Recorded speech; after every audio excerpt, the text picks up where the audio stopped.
ছেলেরা এরা যখন মেলা বাড়ি যায়, ওই বিষ্ণুপুরি মেলা হচ্ছে, বা এরা যখন পাশের গ্রামে জলসায় যায় বা কোনো অনুষ্ঠান বাড়ি যায়, এদের পকেটে মানি ব্যাগ থাকে না থাকে না? ইনশাআল্লাহ মানি ব্যাগে টাকা থাকে না থাকে।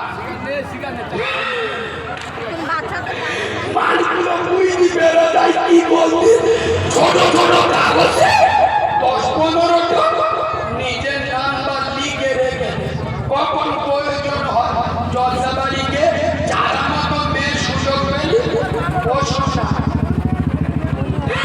মানে খেজুর গাছের গোড়ার দিক চলো, খেজুর গাছের গোড়ায় দেখে নাম্বারটা দিয়ে বলতে পারছি এটা রাখো, ইনশাআল্লাহ 6 মাস পরে তোমার সর্বনাশ করবো। মুসলমান তোরা মেয়েদের ফোন নাম্বার দিস, আমি বাচ্চা মাওলানা কারিমুল্লাহ চেহাবি খোদার কসম আল্লাহ এবং নবী মুস্তাফার ফোন নাম্বার দিয়ে যাচ্ছি, যে নাম্বারে ডায়াল করলে আল্লাহকে পাবে, সাথে নবী মুস্তাফাকে পাবে। নাম্বারটা লিখে নাও 4 12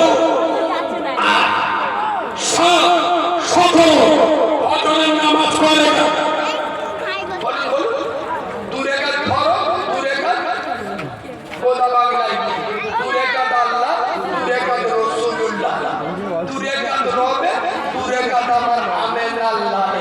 এমনি করে মাগরিবে 12 আর জোহরে 12 রাকাত, আসরে 8 রাকাত, মাগরিবে 7 রাকাত, এশা 17 রাকাত। কোন ছেলে দূরে দাঁড়িয়ে কালিমা এটা নাই বুঝি পারে আল্লাহর ফোন নাম্বার রাত 12টার সময় আমরা আল্লাহর আল্লাহর সাথে কথা বলি। 12টার সময় তো ফজর জোহর আসর মাগরিব এশা কিচ্ছু নেই, আল্লাহর সাথে কি করে যোগাযোগ করব? বেলা 10টার সময় আল্লাহর প্রয়োজন, আমি আল্লাহর সাথে কথা বলবো। ওই সময় তো ফজর জোহর আসর মাগরিব এশা কিচ্ছু নেই, কি করে কথা বলবো? তার মানে আল্লাহর একটা ইমার্জেন্সি নাম্বার, ওটাও তো বলিয়ে দাও। আই মুসলমানের বাচ্চা, আল্লাহর ইমার্জেন্সি নাম্বার 2। যে পরিস্থিতিতে যেখানে নাও আল্লাহর প্রয়োজন হবে, ওযু বানাও, জায়নামাজ বিছাও, দূরে কাজ নামাজে ডায়াল করো, খোদার কসম এটা এমন একটা আল্লাহর ইমার্জেন্সি নাম্বার, কিয়ামতের সকাল পর্যন্ত এনগেজ পাবে না, বিজি পাবে না, ডায়াল করবে আর সাজিবে যোগাযোগ হবে। আমার বাড়ির মুসলমানের বাচ্চারা ফজরের নামাজ পড়, নবী আদমকে পাবে, জোহরের নামাজ পড়, নবী ইব্রাহিমকে পাবে, আসরের নামাজ পড়, নবী উজাইরকে পাবে, মাগরিবের নামাজ পড়, নবী আইয়ুবকে পাবে, এশার নামাজ পড়, নবী মুহাম্মদ রাসূলুল্লাহকে পাবে।